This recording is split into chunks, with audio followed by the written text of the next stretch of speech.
Microbiology microbiology microbiology, मैं इस सवाल से इतना ज़्यादा तंग आ गया कि माइक्रोबायोलॉजी के बाद में सबसे बेस्ट ऑप्शंस क्या हो सकते हैं करियर को लेकर।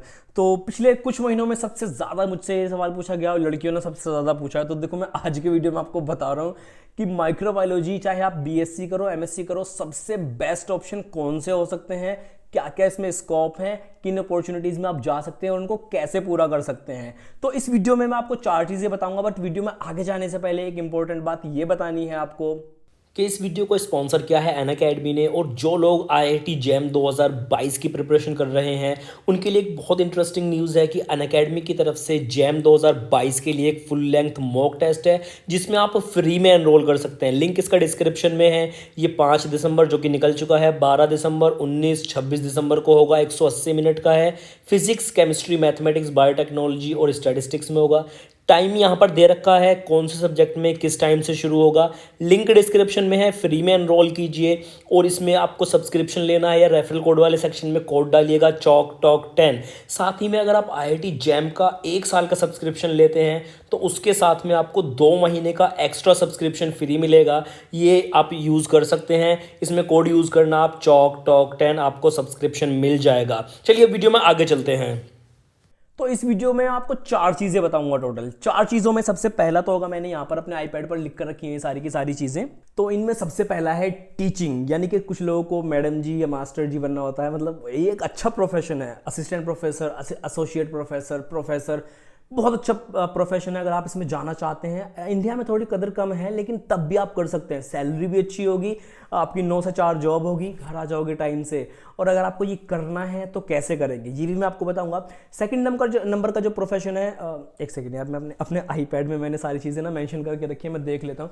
ओके, सेकंड है हमारा रिसर्च। अगर आपको रिसर्च फील्ड में जाना है तो आपको क्या करना पड़ेगा माइक्रोबायोलॉजी में कि आप रिसर्च फील्ड में जा पाओ, आप पीएचडी कर पाओ, आप साइंटिस्ट बन पाओ बेसिकली।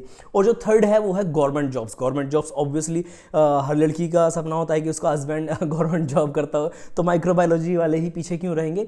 तो गवर्नमेंट जॉब के बारे में भी मैं आपको बताऊंगा कैसे कर सकते हैं आप। And at last but not least, बहुत सारे लोग ये सोचते हैं कि हम माइक्रोबायोलॉजी या कोई भी कोर्स करने के बाद में अपना खुद का बिजनेस कैसे स्टार्ट कर सकते हैं। तो आज के इस वीडियो में सारी चीजें क्लियर हो जाएंगी। सबसे पहले बात करते हैं टीचिंग वाले प्रोफेशन की। आप इसमें टीचर कैसे बन सकते हैं। तो दोस्तों, माइक्रोबायोलॉजी के फील्ड में टीचर बनने के लिए सबसे ज़्यादा इंपॉर्टेंट है कि आपके पास में एक वाइट बोर्ड हो। ये हमारा वाइट बोर्ड है। आपके पास में एक मार्कर हो और आप पढ़ाना शुरू कर दो। आप बच्चों को ट्यूशन दो, आप ऑनलाइन लेक्चर्स डालो। आप जितना प्रैक्टिस करोगे आपके लिए उतना बेहतर है। और इसमें भी क्या डिपेंड करता है कि अगर आपको प्राइवेट टीचर बनना है, आपको गवर्नमेंट टीचर बनना है, क्या बनना है। लेकिन अगर आपको सबसे पहले अगर आपको टीचर बनना है तो आपको सबसे पहले प्रैक्टिस करनी पड़ेगी, पढ़ाना पड़ेगा बोर्ड पे। मैंने बहुत पढ़ा है, मेरे बहुत सारे लेक्चर्स हैं, जाकर आप चेकआउट कर सकते हैं। लेकिन अगर आपको ऑफिशियल परमानेंट जॉब चाहिए टीचिंग में, वो कैसे कर सकते हैं। आपको बीएससी माइक्रोबायोलॉजी किया, आपने एमएससी माइक्रोबायोलॉजी किया। वो करने के बाद में आप जैसे ही एमएससी में आप एडमिशन लेते हो, आप एलिजिबल हो जाते हो। एक एग्जाम होता है नेट जेआरएफ में भी आपने उसके बारे में सुना होगा पहले। तो नेट जेआरएफ आप एलिजिबल हो जाते हो एमएससी में एडमिशन लेने के बाद में।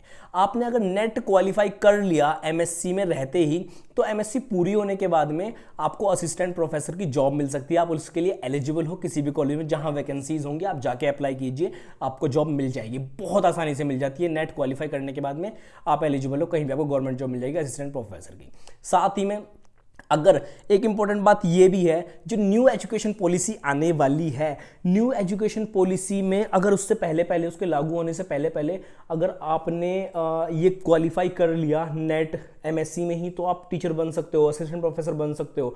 लेकिन न्यू एजुकेशन पॉलिसी आने के बाद में आपने नेट क्वालिफाई कर लिया, उसके बाद आप पीएचडी करोगे, पीएचडी करने के बाद ही आप टीचर बन सकते हो। तो ये याद रखना आप लोग, ये थोड़ी सी अभी प्रॉब्लम होने वाली है। पीएचडी मस्ट हो जाएगी टीचर बनने के लिए। अभी आप एमएससी के बाद भी बन सकते हो। तो ये इंपॉर्टेंट बात होगी। गवर्नमेंट जॉब भी मिल जाएगी, टीचर भी बन जाओगे। अदरवाइज एमएससी करने के बाद में, पीएचडी करने के बाद में किसी भी प्राइवेट कॉलेज में पढ़ाओ आप, कोई रोक टोक नहीं है। चलिए, फर्स्ट ऑप्शन कंप्लीट हो गया। सेकंड की बात करते हैं हम, रिसर्च वाले फील्ड में जो जाना है आपको। आपको लंबे लंबे रिसर्च पेपर लिखने हैं, नई नई चीज़ें खोज के निकालनी है, वो कैसे पॉसिबल हो पाएगा। तो अगर आपका इंटरेस्ट है रिसर्च वाली फील्ड में जाने का, लाइक आपको नई नई चीज़ें खोज के निकालनी है, आपको किसी चीज़ के ऊपर रिसर्च करनी है, साइंटिस्ट बनना है, हायर स्टडीज़ में जाना है, तो अगेन देखिए क्या इंपॉर्टेंट है, बीएससी करने के बाद में आपने एमएससी में एडमिशन लिया माइक्रोबायोलॉजी में ही, या आप किसी भी सब्जेक्ट से हैं, बीएससी आपने किसी भी सब्जेक्ट से की है लेकिन एमएससी में आपने एडमिशन ले लिया माइक्रोबायोलॉजी में और आपको इस फील्ड में रिसर्च में जाना है, सबसे बेस्ट ऑप्शन आपके पास में रहेगा एमएससी में। आप अपनी अच्छे से प्रिपरेशन करो नेट की, जेआरएफ की, पीएचडी करनी पड़ेगी आपको अगर आपको रिसर्च में जाना है तो हायर स्टडीज में आपको जाना पड़ेगा। उसके लिए आपको अगेन नेट सिर्फ अगर क्वालिफाई होगा, नेट और जेआरएफ में एक ही चीज़ है लेकिन थोड़ा सा वर्क है, कम नंबर आएंगे नेट मिलेगा, ज़्यादा नंबर आएंगे जेआरएफ मिलेगा।